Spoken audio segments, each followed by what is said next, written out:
Now, to be certain, living by law was the only way to achieve righteousness in the Old Testament. In the Old Testament Moses says, "It will be righteousness for us if we are careful to observe," meaning to do, all these commandments before the Lord our God, as He has commanded us. So, to be seen as righteous by God in the Old Testament, people had to keep His law.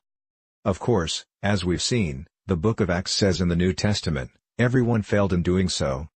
Let's kill a religious cow right now. Some preach that most of the law was done away with, but parts of it were kept for us to live by, meaning at least the 10 Commandments. It is also preached that God's grace is nothing more than His power to keep His law. But Paul tells us point blank that even the 10 Commandments have been set aside today. He says, if the ministry of death, which was written and engraved in stone was glorious, it was done away with. Notice he calls what was written and engraved in stone as being the ministry of death. He also calls it the ministry of condemnation, or guilt. We are told that what Moses brought down from the mountain was abolished. What he brought down was the 10 Commandments. Then Paul continues and says that the law blinds our minds, and this blindness is only taken away in the teachings of Jesus. This is like living life walking around with a blindfold on. What a terrible way to live. It would be like you were literally totally blind. We just walk around and bump into everything. He says that when Moses is read, which means the law, our heart is covered up. But when we turn to Jesus and believe His gospel, that veil is taken away. The gospel did away with the law. This is why we're told, the law was given by Moses, but grace and truth came by Jesus Christ.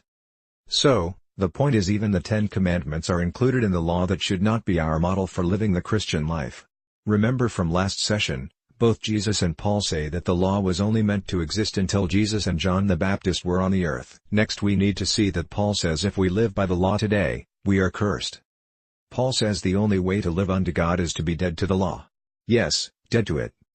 He also says we can never be justified in God's sight by living by the law.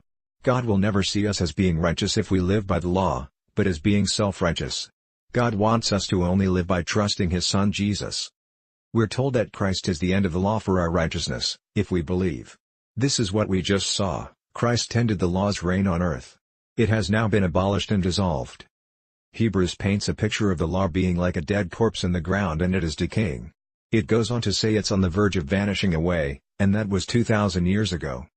There is a whole lot more said to us about not living by the law. You will see this as we continue in these 6 videos in this third gospel session.